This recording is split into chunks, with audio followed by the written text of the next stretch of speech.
baik, sangat baik. Ya, Yesus. Kami mengucap syukur kepadamu Tuhan Amin. untuk kekuatan dan kesehatan yang kau berikan pada kami saat ini Bapa. Sehingga pada pagi hari ini kami boleh kembali hadir di hadapan-Mu bersama seluruh teman-teman kami di gereja-Mu Tuhan, untuk mendengarkan kebenaran firman-Mu yang menguatkan iman kami. Dan kami percaya biarlah puji-pujian yang sudah kami naikkan di hadapan-Mu menyenangkan hati-Mu Tuhan. Kami hanya bisa melakukan yang terkecil dari dalam kehidupan kami ini Bapa, karena kami yakin dan percaya Engkau adalah yang terbesar di dalam kehidupan kami. Terima kasih Tuhan, terima kasih Bapa. Kami berdoa untuk teman-teman kami yang saat ini tidak bisa hadir bersama-sama dengan kami.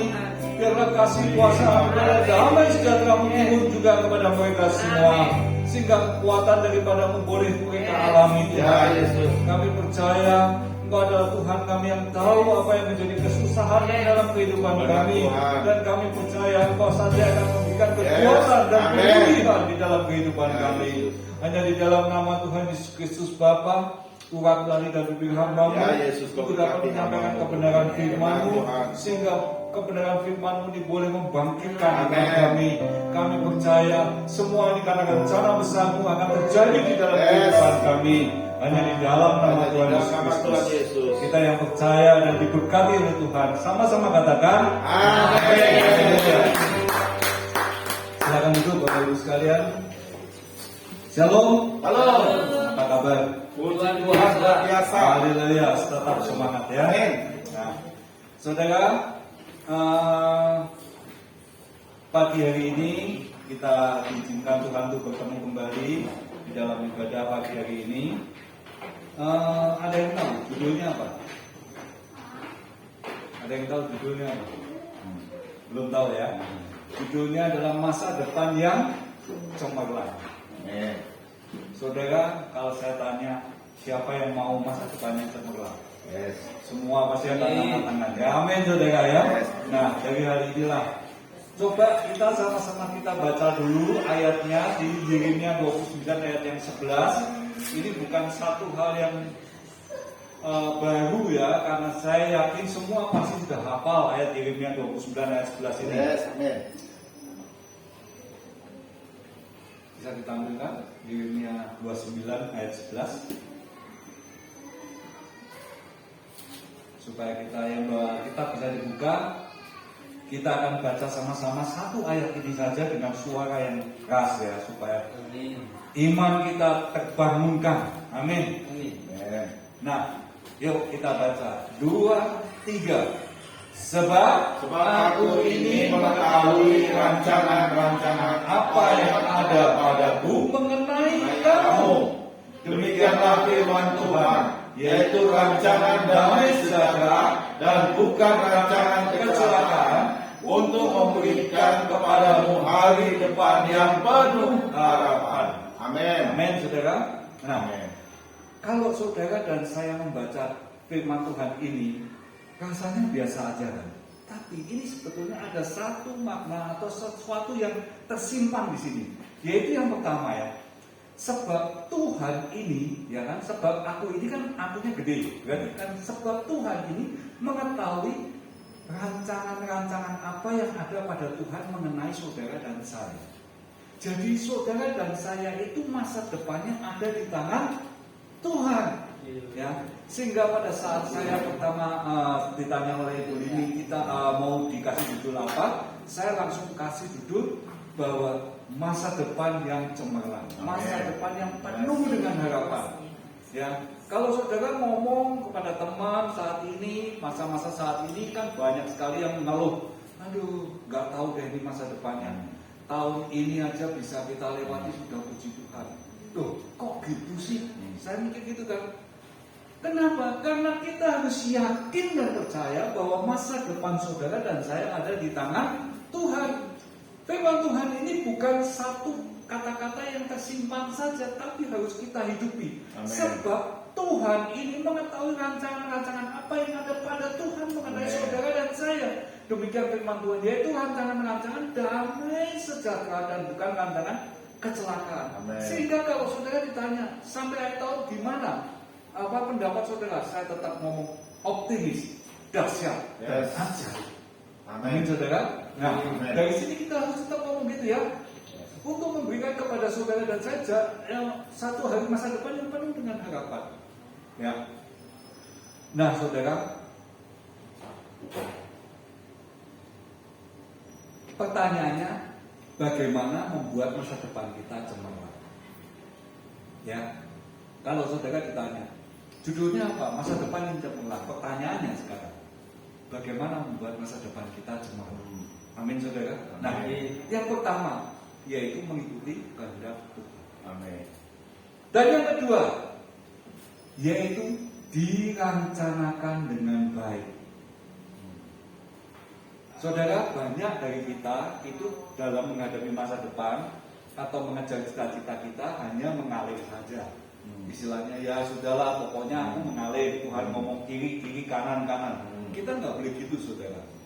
Kita harus merencanakan masa depan kita. Yes, amin. Kita harus tahu cita-cita kita itu apa. Amin. Nah, kalau saudara sudah mengerti cita-cita kita, kita harus sama-sama meraih atau berjalan menuju ke cita-cita kita itu yang sesuai dengan rencana Tuhan. Contohnya ya, saudara, banyak kita ini yang salah jurusan. Kenapa? Kalau saya katakan salah jurusan, saudara saat saudara sekolah dulu ada kan yang kita ngomong, cita-citanya apa? Pengen jadi dokter. Tapi lihat darah aja pingsan. Nah, kok pengen jadi dokter? Betul, saudara? Cita-citanya pengen jadi pengusaha, tapi sekolahnya sekolah pendeta. Kan nggak cocok, saudara. Atau ini jadi pendeta, tapi nggak pernah sekolah pendeta, tidak pernah sekolah teologi. Nah, ini salah jurusan, saudara, saya ngomong. Kenapa? Kita harus jelas dahulu apa keinginan saudara dan saya. Nah, dari hari ini, saudara, saya akan bagi masa depan ini jadi dua bagian supaya kita lebih jelas. Yang pertama, saat saudara dan saya punya kehidupan di dunia, masa depan kita itu apa? Ya. Dan saat yang kedua, saat saudara dan saya di kehidupan kekal di setelah hidup di dunia itu, yaitu di kematian. Saya ngomong gini, ada yang ngomong, Pak, nggak sopan, Bapak masih hidup ngomong kematian. Loh. Gini loh, saudara. Sekarang saya tanya, yakin nggak kalau kita semua ini baik, kaya, miskin, pintar atau kurang pintar ya, semuanya akan mati? Amin. Ya kan? Saudara mau sekaya apapun pasti akan mati juga. Orang terkaya di dunia siapapun pasti akan mati. Cuman matinya kapan yang kita nggak tahu. Ya, nah kalau sudah tahu mati kita akan menuju ke kematian. Berarti kan kehidupannya ada dua babak. Satu, kehidupan yang saat ini saudara dan saya alami di dunia, dan yang kedua adalah kehidupan saat kita mati. Nah, kalau sudah tahu kita bakal mati, kenapa kok kita tidak pernah persiapan? Pertanyaannya di situ, saudara. Ya, nah dari hal ini, saya katakan banyak saudara dan saya yang salah jurusan. Contohnya waktu saya SMA dulu, saudara. Saya waktu SMA itu ada jurusan yang namanya sosial, sos, atau paspal, atau pasti alam. Nah, kalau yang kuat matematikanya masuk ke pasti alam, kalau yang nggak kuat matematikanya masuk ke sosial. Sosial itu nanti jurusannya ada yang wartawan atau menjadi wartawan, publisistik atau menjadi psikologi dan segala macamnya, tidak ada hitung-hitungannya lah pokok ceritanya gitu lah. Kalau yang satu yang paspal itu yang istilahnya matematikanya kuat seperti arsitek, ya kan, membangun pakai hitungan segala macam. Nah, ceritanya begitu. Nah, kalau saudara dan saya tidak pernah mau memilih, saudara, pokoknya sekolah datang belajar pulang, sekolah datang belajar pulang, saudara akan dipilihkan. Kan ada, pokoknya saya harus masuk paspal. Wah, matematikanya kerja luar biasa supaya pintar. Akhirnya dia masuk ke paspal. Ada yang pokoknya saya pengen sos itu hafalan, saudara. Ya, istilahnya banyak sekali sosiologi dan psikologi segala macam yang bukunya tebel-tebel yang isinya hafalan. Itu mereka belajar luar biasa, akhirnya mereka masuk ke sos. Saudara dan saya itu juga sama, saudara. Kita ini hidup pilihan, saudara. Kalau saudara hidup di dunia dan kemudian mati, itu bukan pilihan, itu sudah memang begitu. Tuhan tentukan begitu. Tapi saudara dan saya harus memilih saudara mau ke surga atau ke neraka.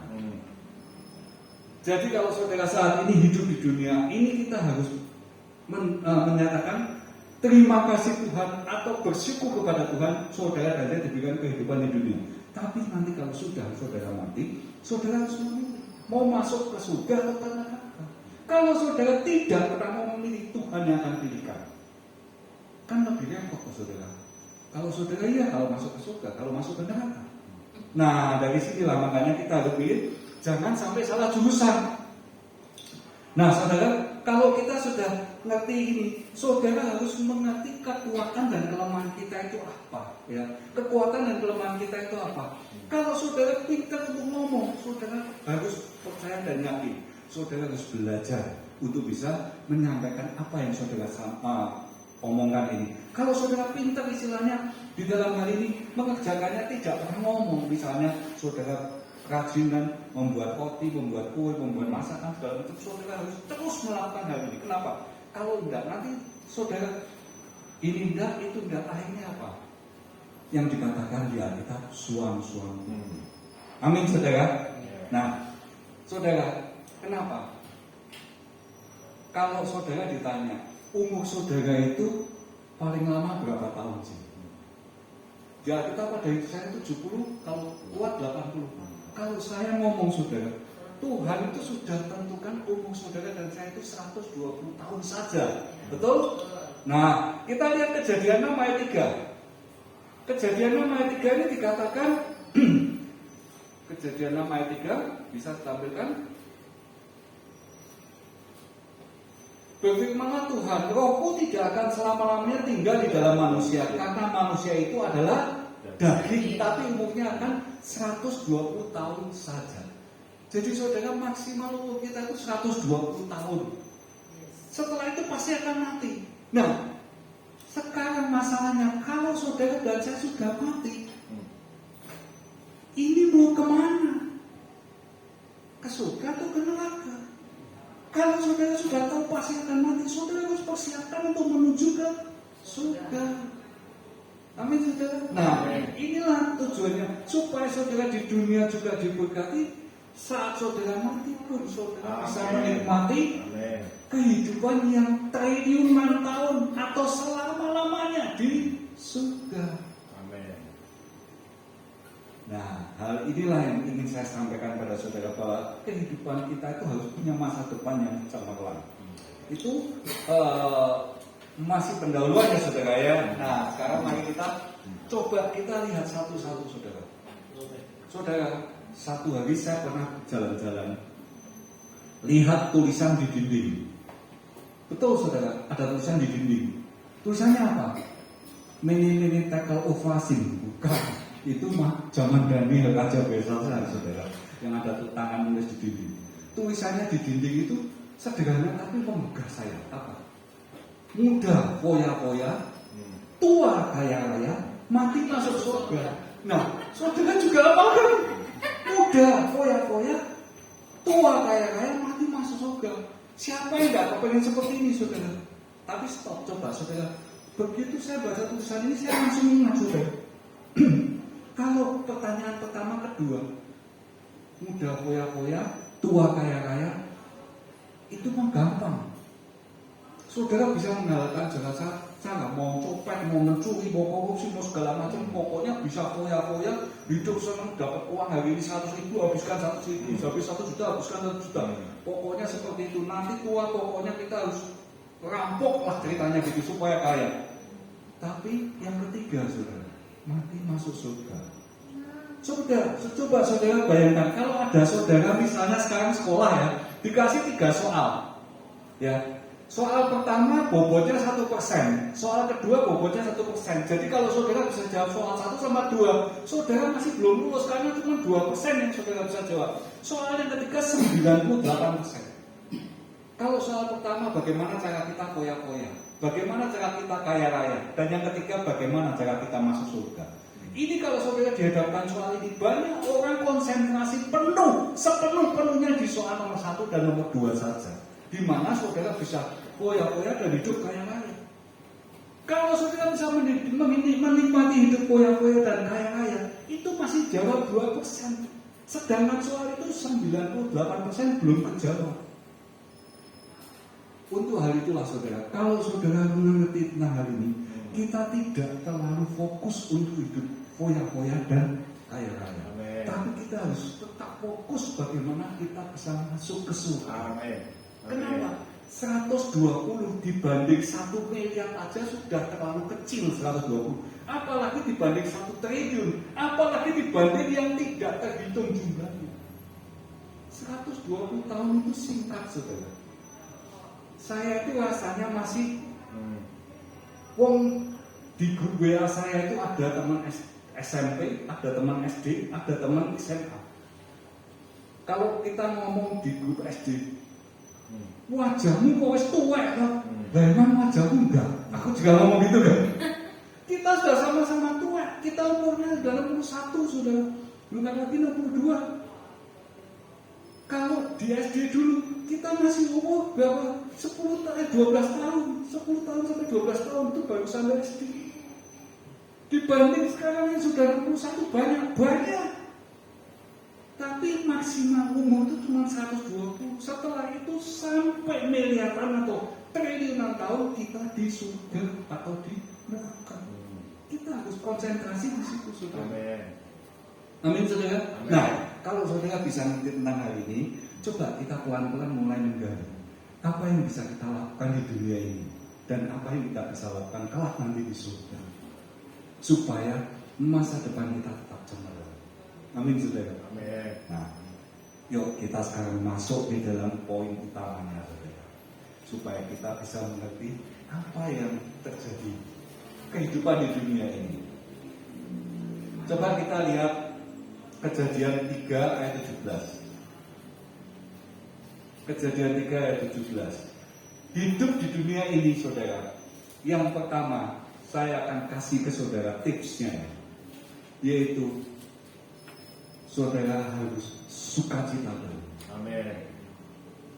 Jangan pernah kehilangan sukacita. Amin. Bangun pagi harus senyum. Yes. Harus katakan terima kasih Tuhan. Amen. Hari ini kau izinkan aku untuk bisa menghirup udara segar. Yang pertama adalah seperti itu. Saat saudara dan saya hidup di dunia yang singkat ini, kita harus selalu sukacita. Punya uang sukacita, enggak punya uang juga sukacita. Kenapa? Karena saudara dan saya masih hidup. Yes. Amin, saudara. Kan ada orang yang kalau uang mah bisa dicari, betul? Kalau kehilangan uang, kehilangan apa-apa, itu mah bisa dicari, betul. Tapi kalau kehilangan sukacita, kemana saudara mencari? Saudara mau dihibur oleh apapun, tidak akan pernah tersenyum. Saudara mau dikasih tontonan seperti apapun, saudara tidak akan pernah tersenyum. Kenapa? Karena hatinya sakit, karena hatinya menderita. Nah, hal inilah saudara dan saya harus mengerti bahwa hidup di dunia ini yang pertama saudara harus sukacita. Kenapa? Kok banyak orang yang sukacitanya hilang? Tahu nggak saudara? Kenapa kok banyak orang yang sukacitanya hilang? Karena saudara dan saya setiap bangun pagi, waduh, aku harus bekerja lagi. Waduh, aku nggak bisa santai. Waduh, aku nggak bisa menikmati hidup ini. Stop saudara. Kenapa? Kenapa kok tadi saya bilang harus sukacita dan kemudian saudara katakan aku nggak bisa santai, nggak bisa menikmati hidup ini? Ada satu kontradiksi kan? Nah, kita harus lihat. Coba kita lihat Kejadian 3 ayat 17. Kenapa? Karena Tuhan dan Tuhan sudah berfirman di dalam Alkitabnya di Kejadian pasal 3. Itu kalau di Alkitab itu masih lembar-lembar pertama, saudara. Kejadian 1, Kejadian 2, Kejadian 3. Judulnya manusia jatuh di dalam dosa. Nah, itulah yang membuat saudara dan saya tidak bisa bersukacita. Sukacita itu dicuri oleh iblis. Kenapa? Coba kita lihat. Lalu firman-Nya kepada manusia, karena engkau mendengarkan perkataan istrimu dan memakan buah pohon yang telah diperintahkan padamu, jangan engkau makan padanya, maka terkutuklah tanah karena engkau dengan bersusah payah engkau akan mencari rezekimu dari tanah seumur hidup. Siapa yang bisa sukacita kalau Tuhan sedang bersusah payah? susah itu lawannya sukacita. Tapi kalau saudara dan saya menganggap diri kita adalah anak Tuhan, saya tidak mau memilih susah Tuhan, saya tetap memilih sukacita. Maka sukacita itu akan kembali kepada saudara. Amin. Itulah kuncinya, saudara. Kalau saudara tetap bersukacita, hidup saudara akan terus bersukacita. Punya uang sukacita, nggak punya uang sukacita, sehat sukacita, sakit pun sukacita. Amin. Kenapa? Semua ini kehendak Tuhan. Paling cuma 120 tahun Tuhan. Setelah itu aku akan bersukacita selama-lamanya bersama Engkau di surga. Yes. Amin, saudara. Jadi saudara, yang pertama saudara harus sukacita. Amin. Dan yang kedua, saudara harus kerja keras. Yes. Kerja keras itu artinya apa? Nah, saudara, kalau saya bahas kerja keras itu tidak bisa lepas dengan kerja cerdas. Amin. Kerja cerdas itu kerja yang menggunakan otak. Kerja keras itu kerja yang menggunakan fisik dan otak. Kalau saudara ngerti, saudara bekerja setiap hari, misalnya di sawah, kita ngomong yang pekerjaan paling sederhana. Saudara punya ladang, saudara pergi ke ladang, saudara mencangkul, saudara menanam biji, dan saudara menyiram, itu adalah kerja keras.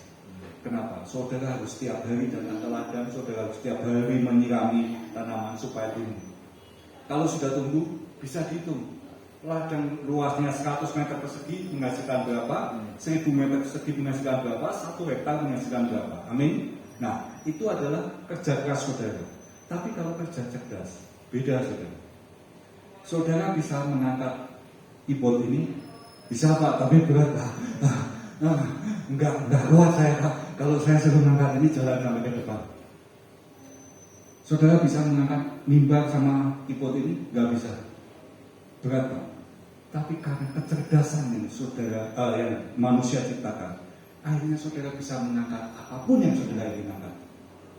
Dengan traktor, dengan derek dan segala macam. Kenapa? Coba saudara lihat. Truk trailer yang gede bawa kontainer berat 30 ton yang mengemudikan cewek saudara, badannya kurus keren, bisa mengemudi. Dia suruh ngangkat, jangankan suruh ngangkat, suruh dorong aja nggak gerak saudara. Betul?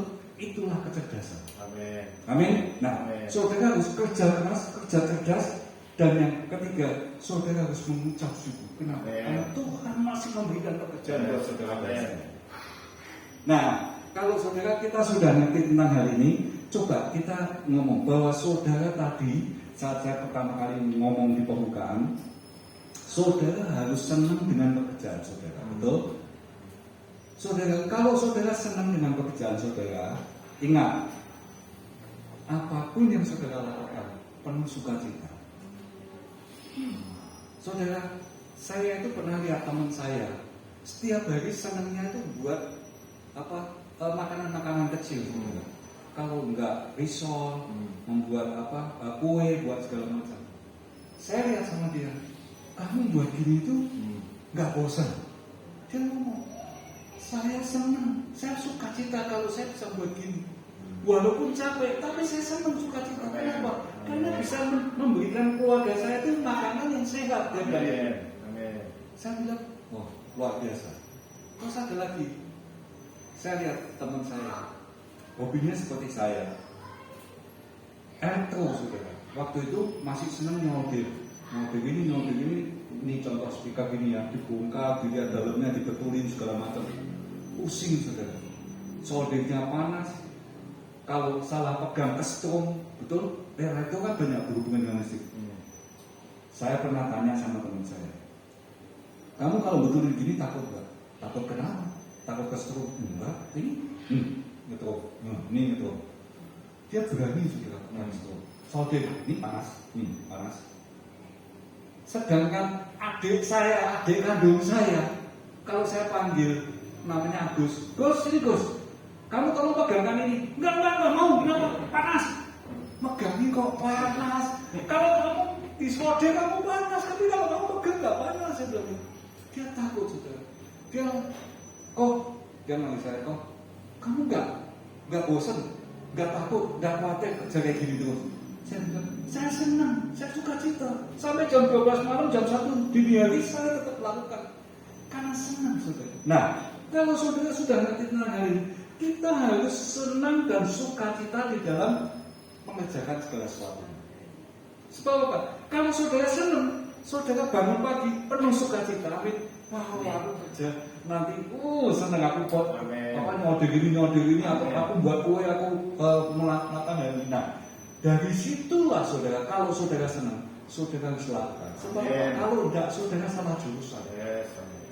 Contohnya yang salah juga anak saya, saudara. Anak saya yang besar perempuan, ya, sekarang sudah menikah 33 tahun kalau nggak salah umurnya sekarang.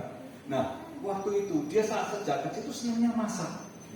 Kalau di dapur itu senangnya ngeribet sama mamanya terus. Ini kayak buat ini kayak walaupun hasil masakannya nggak bisa dimakan. Nah, masih kecil, ya kan? Buat ini nggak bisa dimakan, buat ini ngotori dapur itu luar biasa. Udah itu cuciannya banyak banget. Terus menerus dia lakukan, akhirnya mulai bisa dimakan, mulai pinter. Saya pikir kan dia seneng toh masak. Dia tanya sekolah mau masuk apa?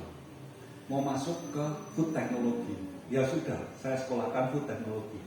Dia senengnya ternyata bukan di masakannya, di minuman. Dia suruh ngicipin aqua. Kan ada aqua, ada ades, ada sampo segala macam. 5 jenis minum air putih, dia suruh bedain. Ini punya apa, ini punya bisa, saudara. Lidahnya demikian pekannya. Akhirnya dia diterima di Bapak Jenggot atau anggur orang tua itu, saudara. Dia di situ kerja. Tapi saudara, setelah dia mulai mengandung, dia hamil, melahirkan, dia nggak mau kerja di sana. Kenapa? Karena dia mikirin anaknya. Nah, dari situ akhirnya dia tidak pernah mau lagi kerja di makanan atau minuman. Dia kerja apa, saudara? Kerja buat clay. Clay itu seperti tanah liat tapi yang kimia, yang merah, kuning, biru, yang bisa buat anteng-anteng, bisa buat cincin, bisa buat kalung, gelang, segala macam itu, saudara. Dia buat kerajinan seperti itu. Hebat banget. Pertama kali saya bingung, loh, kamu saya les. Kamu itu dari kecil senang masak, tapi sekarang saya gede kok senang ini. Dia bilang, gak apa-apa. Saudara tahu, dia ngabisin uang untuk buat clay itu banyak. Claynya aja sudah berapa ratus ribu. Belum lagi lesnya sudah berapa ratus ribu. Setelah itu dia tekunin terus. Saudara, hasilnya apa sekarang? Dia punya seperti perusahaan kecil clay yang omsetnya itu jutaan rupiah. 1 bulan itu sudah jutaan rupiah. Kenapa? Karena dia tekun mengerjakan itu terus. Dari sini saudara, dia salah jurusan. Dia senang ini kok pindah ke sini. Tapi walaupun salah jurusan, kalau saudara dan saya tekun, pasti menghasilkan. Amin. Contoh lain lagi, saudara. Saya waktu itu tinggal di Semarang, saudara. Ada seorang suami istri yang kaya, dia hidupnya mapan, enak banget, dan kita mikir ini masa depannya luar biasa. Tiba-tiba suaminya dipanggil pulang Tuhan. Tinggal istrinya yang tidak bisa apa-apa, saudara. Bayangin, saudara, dia ditinggalin kekayaan, tapi yang suaminya meninggal dan dia tidak bisa apa-apa. Pasti akan habiskan. Tapi dia terus bekerja, dia terus berusaha. Apa yang ada padamu, kerjakan. Apa yang ada padamu, lakukan. Apa yang ada padamu, tekuni. Dia itu pintarnya buat koket, saudara. Koket tahu ya, saudara? Seperti risol itu yang satu ini, tapi dari kentang. Coba bayangin. Dia buat koket. Pertama, dia disuruh teman-temannya, udahlah, kamu kan pintar buat koket. Koketmu itu enak. Akhirnya dia buat koket.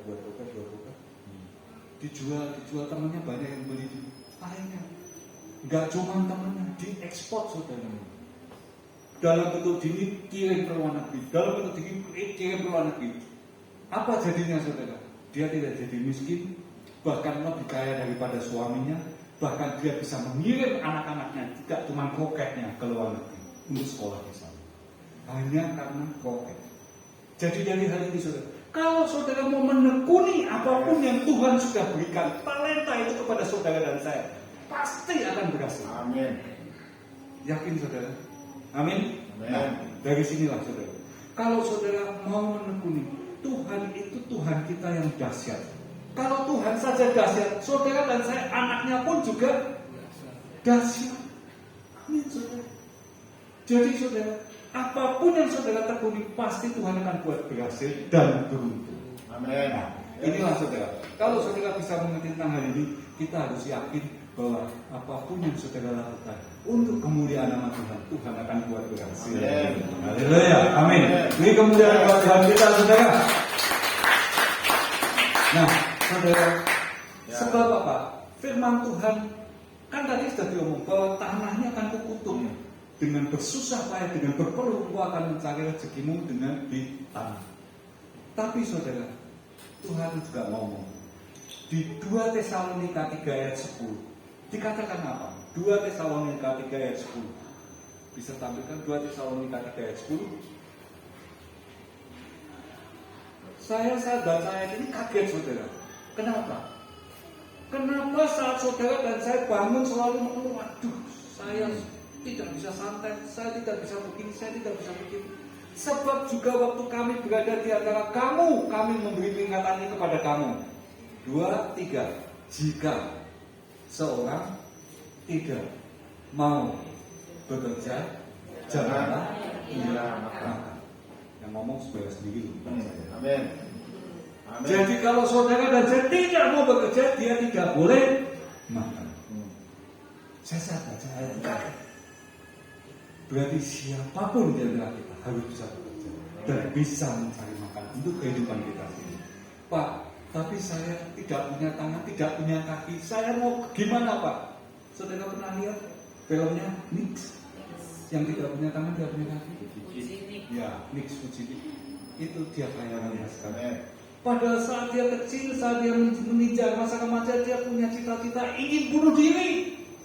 Saya orang tidak berguna, saya sampah, saya tidak bisa melakukan apa-apa. Ingat saudara, saya pernah alami hal ini. Saya pernah saksikan di sini atau enggak ya? Mungkin belum. Anak saya yang kedua sudah divonis dokter waktu itu apa saudara? Lulus SD aja, puji Tuhan. Saya tidak percaya saudara. Saya katakan Tuhan tidak pernah menciptakan manusia kali dua, semua kali satu. Asalkan kita yakin dan percaya, terjadilah sesuai dengan iman. Amin.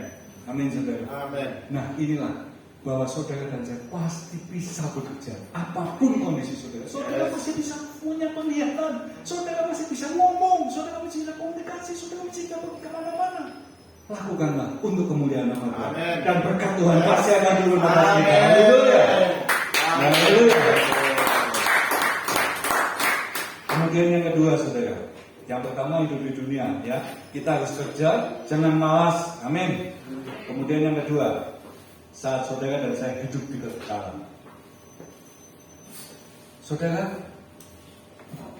saya pernah ke toko buku. Saya pernah tanya, pernah saya saksikan itu enggak ya? Saya lupa. Tapi saya pernah ke toko buku, saya pernah tanya kepada yang jual. Dia anak gadis 2, umurnya mungkin sekitar ya 20, 21 lah, masih muda sekali. Sama anak saya aja masih lebih muda dia.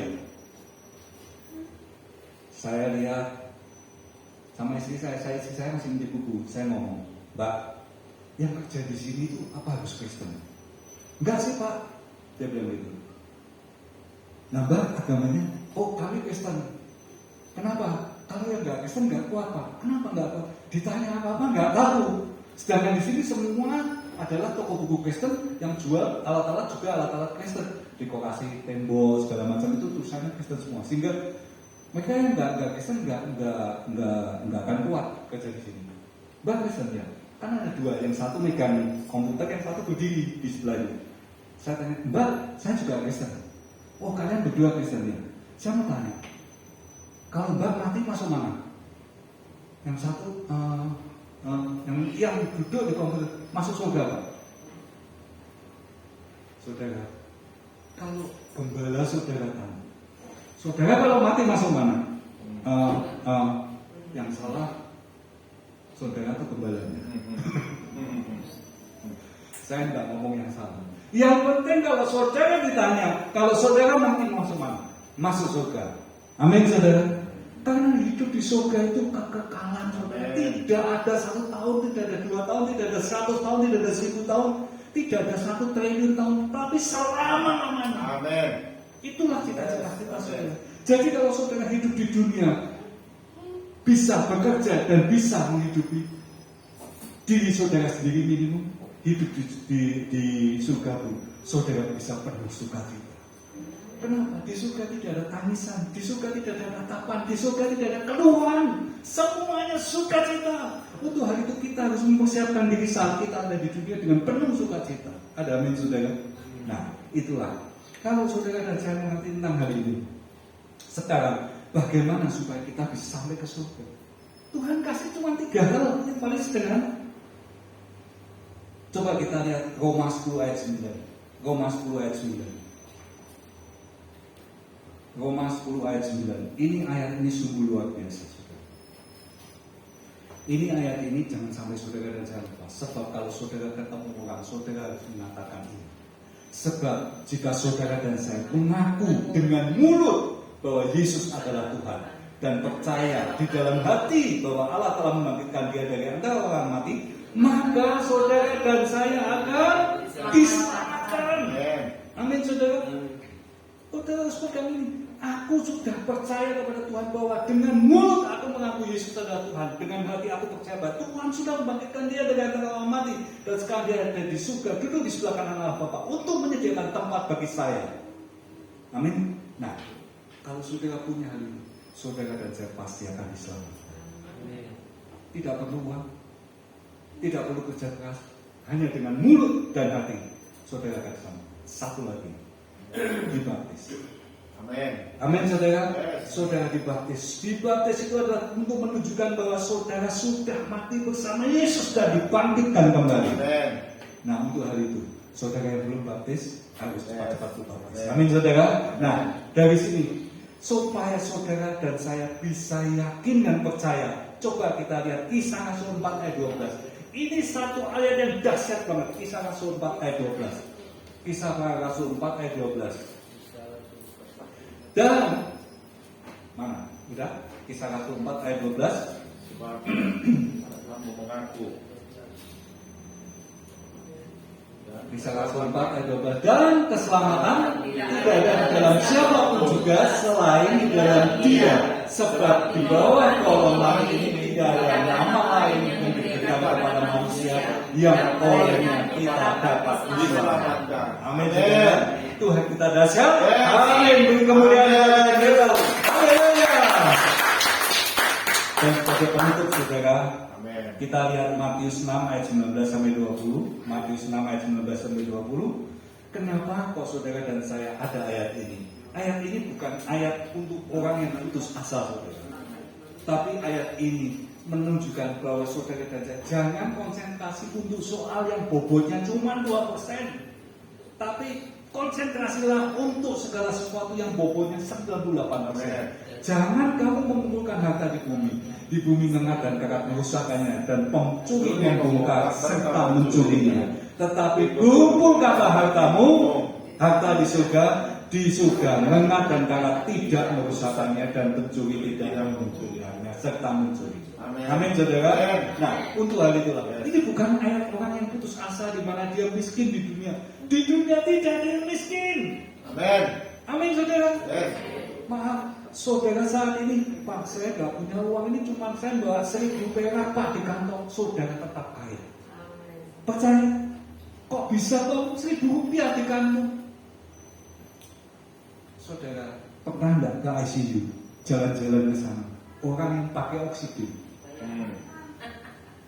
Berapa duit satu tabung oksigen?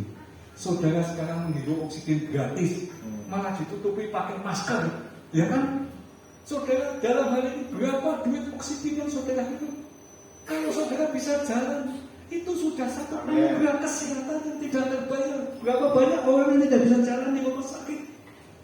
Ya, orang yang tidak sadar di rumah sakit, orang yang koma di rumah sakit, orang yang tergeletak di rumah sakit. Saudara saat ini kaya. Amin. Untuk hal itu kita harus terus tetap sini dan percaya bahwa Tuhan merencanakan tuh masa depan yang penuh dengan harapan. Amin. Hal itulah Tuhan. Amin. Kita harus merencanakan bahwa saudara harus mencintai apa yang saudara lakukan yang kerjakan, dan saudara harus menekuninya supaya kuasa Tuhan bisa disalurkan lewat talenta saudara. Nama Tuhan dipermuliakan, berkat Tuhan melimpah. Haleluya, haleluya, berkemuliaan Tuhan kita, haleluya. Mari saya panggil komisi untuk ke depan. Ya Yesus, terima kasih. Bapa di surga, Engkau sungguh baik, sangat baik. Hamba-Mu sudah menyelesaikan apa yang menjadi Amin. kerinduan hati ini yang saya sampaikan. Biarlah kami semua yang ada di tempat ini, yang mendengar semua ini, Benar Tuhan. boleh mendapatkan masa Amin. depan yang cemerlang. Karena kami yakin dan percaya Engkau adalah Tuhan kami yang dahsyat, Amin. yang tidak pernah menciptakan Amin. manusia kami dua, tapi kami semua adalah kami satu, Ya. anak-anak kesayangan-Mu, Amin. yang mana kami boleh mewarisi kerajaan surga. Kami percaya kalau Engkau izinkan kami mewarisi kerajaan surga, apalagi di dunia yang cuma 120 tahun, kami yakin dan percaya bahwa Engkau juga melimpahkan semua ini untuk kami. Terima kasih Tuhan, terima kasih Bapa. Terpujilah nama-Mu di surga. Haleluya. Haleluya. Hanya di dalam nama Tuhan Yesus Dalam Kristus. nama Tuhan. Kita yang percaya sama-sama katakan. Amin.